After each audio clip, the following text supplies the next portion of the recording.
So let's talk quickly about how to unhide columns in Excel.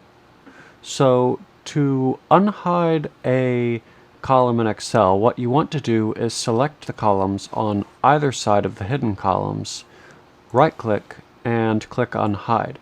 You can see now columns 3 and 4 are unhidden. Now I still have these columns here between G and M hidden, so I'm going to highlight the columns on either side, but this time what I'm going to do is go up to Format here under Cells in the home bar, go down to Visibility, and select Unhide Columns. This works just as well.